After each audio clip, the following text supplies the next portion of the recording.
Assalamualaikum warahmatullahi wabarakatuh. Berjumpa lagi di kanal YouTube Pak Handoko.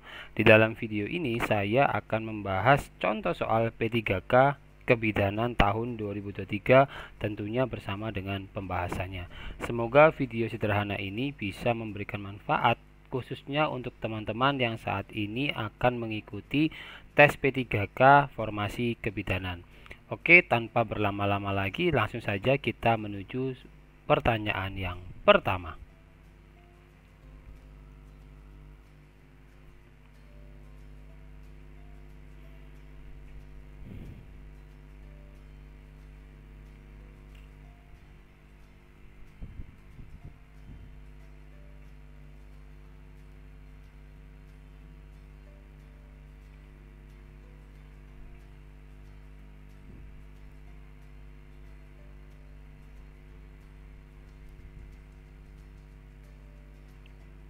Oke, waktu menjawab pertanyaan yang pertama sudah habis. Jadi jawaban yang tepat untuk pertanyaan pertama ini adalah opsi yang B, yakni Lochia sanguinolenta.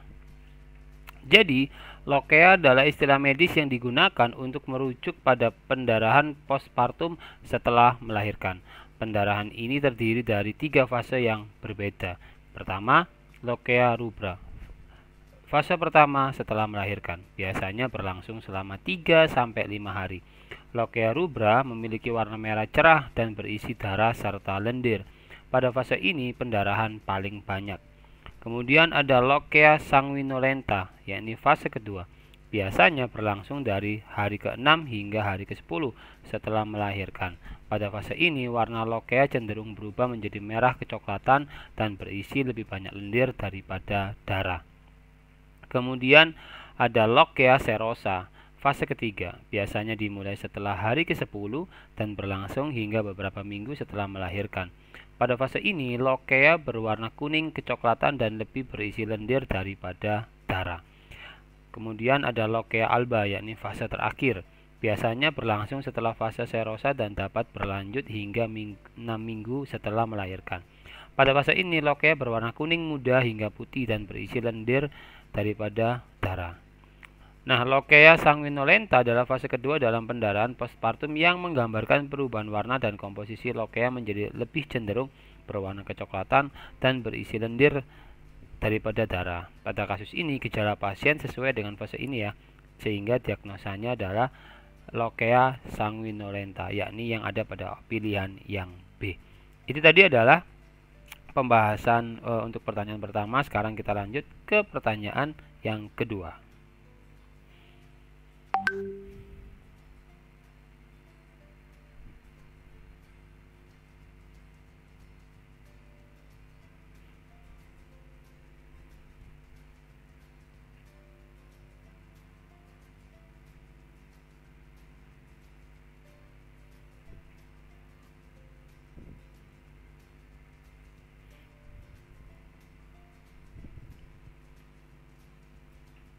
Oke, waktu menjawab pertanyaan yang kedua sudah habis.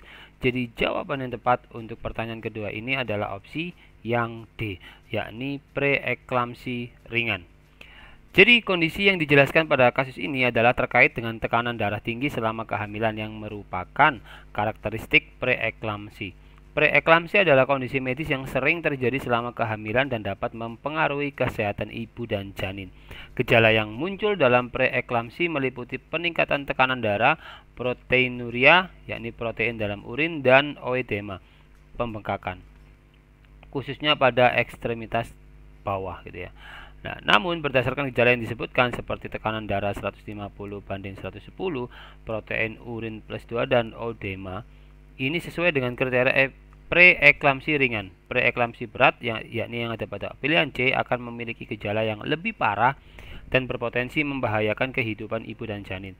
Eklamsi yang ada pada pilihan A adalah kondisi yang lebih serius dan melibatkan kejang-kejang dan gangguan kesadaran. Hipertensi, pilihan B, adalah istilah umum untuk tekanan darah tinggi. Tetapi dalam konteks kehamilan, istilah preeklamsi lebih spesifik untuk kondisi ini. Preeklamsi sedang yang ada pada pilihan E akan memiliki gejala yang lebih serius daripada preeklamsi ringan tetapi kurang serius daripada preeklamsi berat. Jadi berdasarkan gejala yang diberikan, diagnosa medis yang paling tepat adalah preeklamsi ringan, yakni pilihan yang D gitu ya. Itu tadi adalah pembahasan untuk pertanyaan yang kedua. Sekarang kita lanjut ke pertanyaan yang ketiga.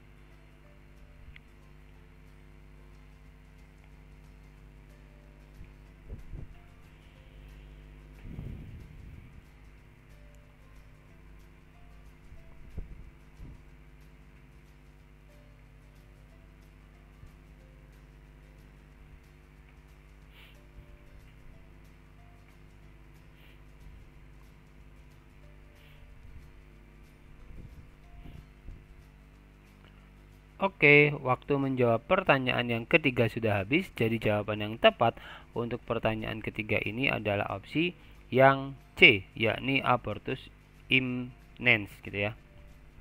Jadi abortus imminens adalah istilah medis yang digunakan untuk menggambarkan kondisi di mana seorang wanita hamil dapat mengalami kram perut dan pendarahan vagina di awal kehamilan, sementara serviks yakni leher rahim masih tertutup.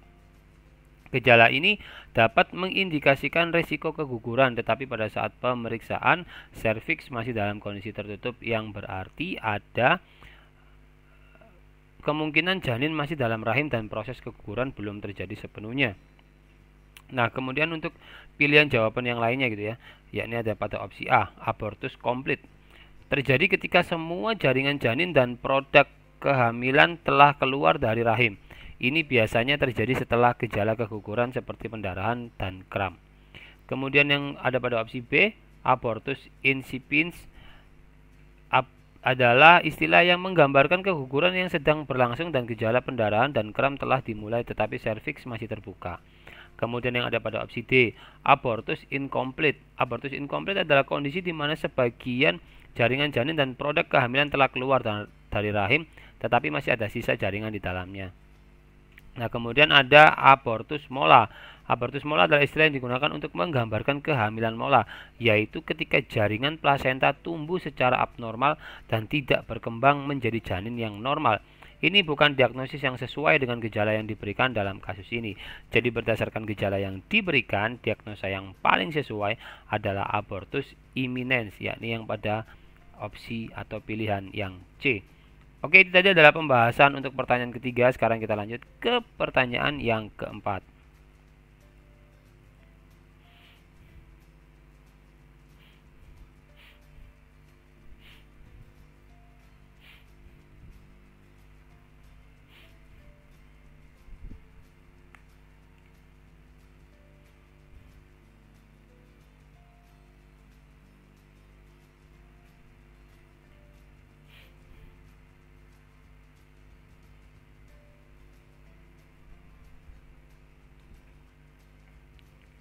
Oke, waktu menjawab pertanyaan yang keempat ini sudah habis. Jadi jawaban yang tepat untuk pertanyaan keempat ini adalah opsi yang C, yakni sisa plasenta gitu ya.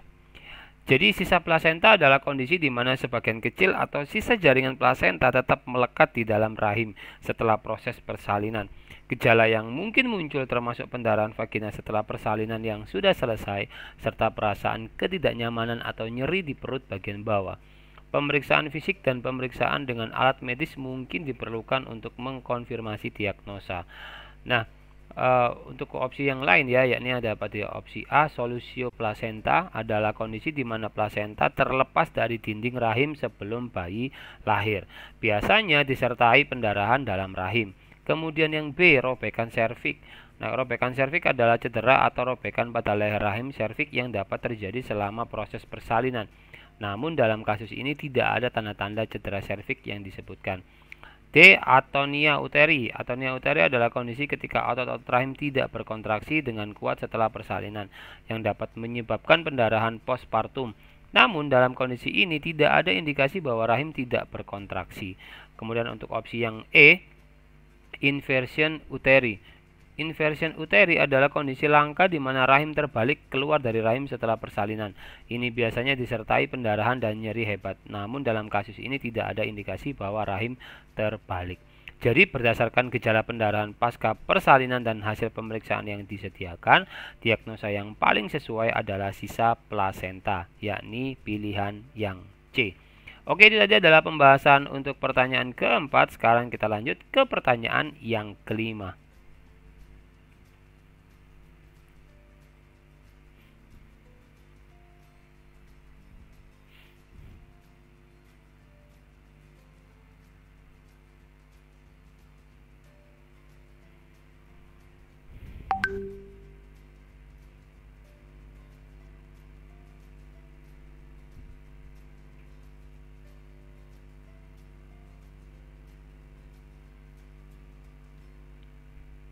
Oke, waktu menjawab pertanyaan kelima sudah habis.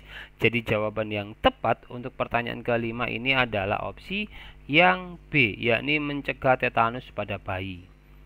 Jadi imunisasi tetanus toksoid selama kehamilan adalah tindakan pencegahan yang bertujuan untuk melindungi bayi dari resiko tertular tetanus neonatorum. Tetanus neonatorum adalah penyakit serius yang dapat terjadi pada bayi yang baru lahir dan disebabkan oleh bakteri Clostridium tetani yang memproduksi racun tetanus. Bayi dapat terinfeksi jika tali pusatnya terkontaminasi oleh bakteri ini. Dengan memberikan imunisasi tetanus toksoid kepada ibu selama kehamilan, antibodi akan diproduksi dan dapat melindungi bayi dari resiko tetanus neonatorum.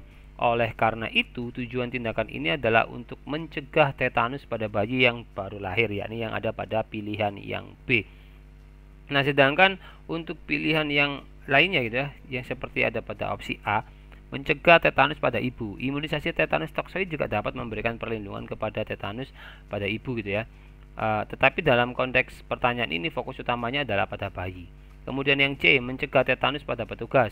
Imunisasi tetanus toksoid juga penting untuk petugas kesehatan yang berhubungan dengan persalinan. Tetapi dalam konteks pertanyaan ini fokusnya adalah pada perlindungan bayi.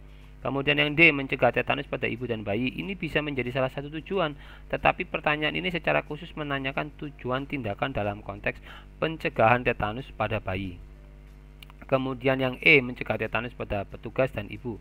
Ini juga bisa menjadi salah satu tujuan, tetapi dalam konteks pertanyaan ini fokusnya adalah pada perlindungan bayi. Oke, itu tadi adalah pembahasan untuk pertanyaan kelima. Sekarang kita lanjut ke pertanyaan yang keenam.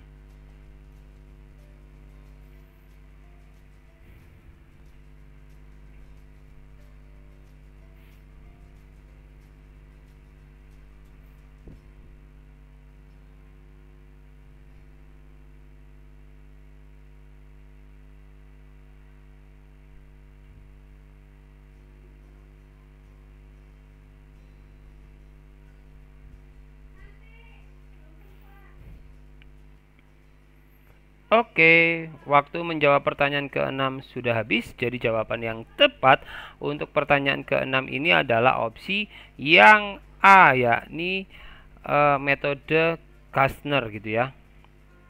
Jadi metode Kastner adalah salah satu metode pengeluaran plasenta yang digunakan dalam kasus plasenta yang tertahan. Dalam metode ini, tali pusat dipegang dan ditekan ke atas simfis pubis dengan jari-jari tangan yang lembut. Kemudian, plasenta diberikan waktu untuk menyesuaikan posisinya. Jika tali pusat mulai masuk ke dalam, belum lepas, maka bidan akan membiarkan plasenta terlepas secara alami. Namun, jika plasenta tidak terlepas dengan sendirinya, tindakan lanjutan mungkin diperlukan. Nah, jawaban untuk pilihan yang lainnya gitu ya, yang ada dalam opsi B misalkan, yakni metode Kane. Tidak ada metode Kane yang biasa digunakan dalam pengeluaran plasenta. Kemudian metode Strassman juga sama. Kemudian metode Dukan yang ada dalam opsi D juga sama gitu ya, tidak digunakan dalam pengeluaran plasenta. Nah, sedangkan untuk yang E, yakni metode Schulze adalah metode lain yang digunakan dalam pengeluaran plasenta, di mana plasenta dikeluarkan dengan sisi fetal yang terlihat lebih dahulu. Namun dalam kasus ini yang digunakan adalah metode Kastner. Jadi itu tadi adalah pembahasan untuk pertanyaan ke-6. Sekarang kita lanjut ke pertanyaan yang ke-7.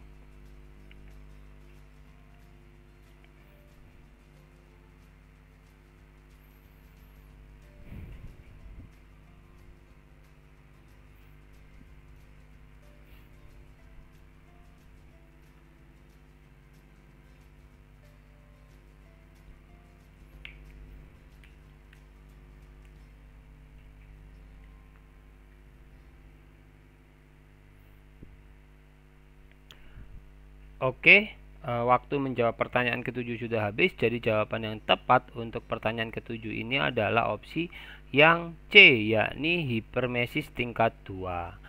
Jadi, hipermesis gravidarum adalah kondisi mual dan muntah yang berlebihan yang terjadi selama kehamilan. Hipermesis gravidarum dapat dibagi menjadi 4 tingkat berdasarkan tingkat keparahannya. Yang pertama, yang ada pada tingkat 1 gitu ya, yakni gejala mual dan muntah ringan hingga sedang dapat diatasi dengan perubahan gaya hidup dan diet. Lanjutnya, tingkat kedua, gejala mual dan muntah yang lebih parah dan lebih sering, mungkin memerlukan bantuan medis dan cairan intravena. Kemudian tingkat ketiga, gejala mual dan muntah yang sangat parah, sering terjadi dan dapat mengganggu keseimbangan elektrolit, memerlukan rawat inap dan cairan intravena. Kemudian tingkat 4, tingkat paling parah dengan gejala mual dan muntah yang konstan yang sangat mengancam nyawa, memerlukan perawatan intensif. Nah, dalam kasus ini gejala mual dan muntah yang dialami oleh ibu berinisial R termasuk dalam tingkat 2, di mana gejala tersebut sudah lebih parah dan memerlukan perawatan medis dan pemberian cairan intravena. Oleh karena itu, diagnosa yang tepat adalah hipermesis gravidarum tingkat 2, yakni yang ada pada pilihan yang C. Itu tadi adalah pembahasan untuk pertanyaan yang ke-7. Sekarang kita lanjut ke pertanyaan yang ke-8.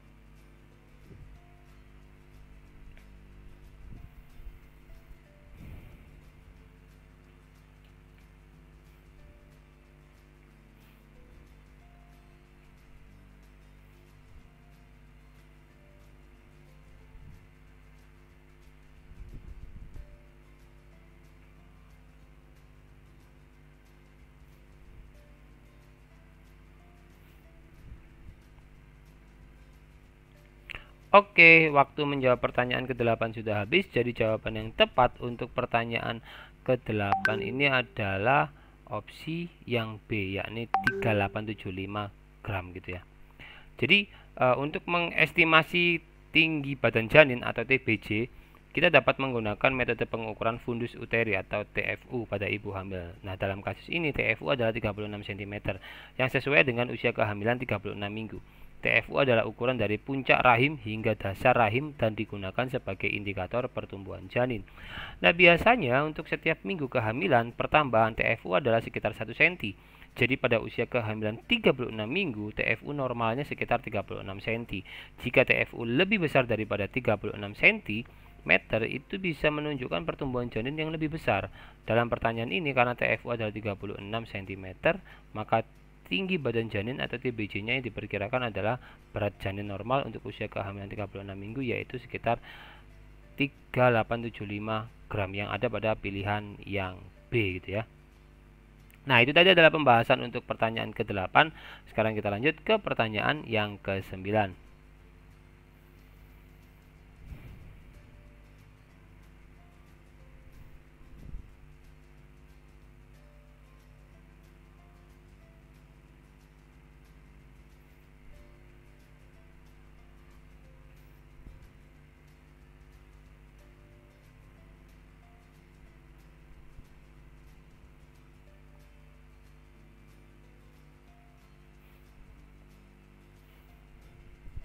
Oke, waktu menjawab pertanyaan ke-9 sudah habis. Jadi jawaban yang tepat untuk pertanyaan ke-9 ini adalah opsi yang C, yakni kehamilan dengan mola hidatitosa. Jadi mola hidatitosa juga dikenal sebagai kehamilan mola, adalah kondisi yang melibatkan pertumbuhan abnormal jaringan trofoblast plasenta awal dalam rahim. Biasanya menggantikan embrio yang sedang berkembang. Gejala yang dapat muncul termasuk amenorrhea, tidak menstruasi, mual, muntah, dan pendarahan vagina yang dapat berupa pendarahan berwarna coklat atau darah encer. Pemeriksaan fisik dapat mengungkapkan perut yang lebih besar dari yang diharapkan untuk usia kehamilan, tetapi janin yang normal tidak teraba. Nah, dalam kasus ini gejala mual, muntah, dan pendarahan vagina yang dialami oleh ibu berinisial NN bersama dengan pemeriksaan fisik yang mencakup pendarahan vagina, TFU di bawah pusat, dan tidak teraba janin dapat mengindikasikan kehamilan dengan mola hidatitosa. Oleh karena itu, diagnosa yang tepat adalah kehamilan dengan mola hidatitosa, yakni yang ada pada pilihan C gitu ya. Nah, itu tadi adalah pembahasan untuk pertanyaan yang ke-9. Sekarang kita lanjut ke pertanyaan yang ke-10.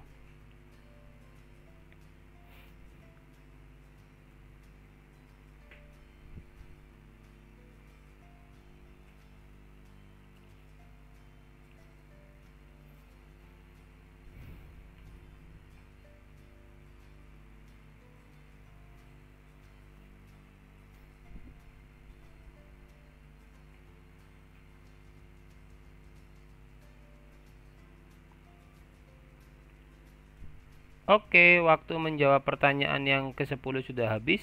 Jadi jawaban yang tepat untuk pertanyaan ke-10 ini adalah opsi yang C, yakni plasenta previa gitu ya. Nah, jadi plasenta previa adalah kondisi di mana plasenta terletak di dekat atau menutupi sebagian atau seluruh leher rahim serviks yang dapat menyebabkan pendarahan pada usia kehamilan yang lebih jauh. Gejala yang sering muncul adalah perdarahan yang dapat berlangsung tanpa rasa nyeri. Ibu berinisial RN mengalami pendarahan darah segar tanpa disertai nyeri yang sesuai dengan gejala plasenta previa. Selain itu, gejala yang lain yang mencakup kelemahan, pucat, dan penurunan kadar hemoglobin adalah hasil dari pendarahan yang telah terjadi. Oleh karena itu, diagnosa yang tepat adalah plasenta previa. Nah, untuk opsi yang lain gitu ya, yakni yang di opsi A. Ruptur uteri adalah kondisi pecahnya dinding rahim yang biasanya menyebabkan pendarahan hebat dan nyeri perut yang parah. Kemudian ada yang B, abortus imminens adalah kondisi ketika terjadi ancaman keguguran pada kehamilan. Gejalanya dapat mencakup pendarahan dan nyeri perut. Kemudian ada solusio plasenta adalah kondisi terlepasnya plasenta dari dinding rahim sebelum persalinan selesai, yang biasanya menyebabkan pendarahan dan nyeri perut yang hebat. Kemudian ada abortus incomplete. Nah, abortus incomplete adalah kondisi ketika hanya sebagian dari janin dan produk konsepsi tereliminasi dari rahim selama keguguran dan perlu dilakukan prosedur pengeluaran sisa jaringan. Nah, itu tadi adalah pembahasan untuk pertanyaan ke-10. Sekarang kita lanjut ke pertanyaan berikutnya. Nah, kita sudah sampai di akhir daripada video pembelajaran ini. Saya ucapkan terima kasih kepada teman-teman yang sudah menonton video ini dari awal hingga akhir. Semoga kalian semuanya mendapatkan manfaat dari video ini. Nah, seperti biasanya gitu ya, sebelum saya menutup video ini, saya akan memberikan satu pertanyaan tambahan di mana itu menjadi kuis untuk hari ini. Dan saya berharap teman-teman semuanya menjawabnya secara mandiri dan menyampaikan jawaban teman-teman masing-masing di dalam kolom komentar video ini, sehingga nanti bisa menjadi pembahasan secara bersama-sama dengan teman-teman yang menonton video ini juga gitu ya. Terima kasih sekali lagi saya ucapkan. Akhir kata, wassalamualaikum warahmatullahi wabarakatuh.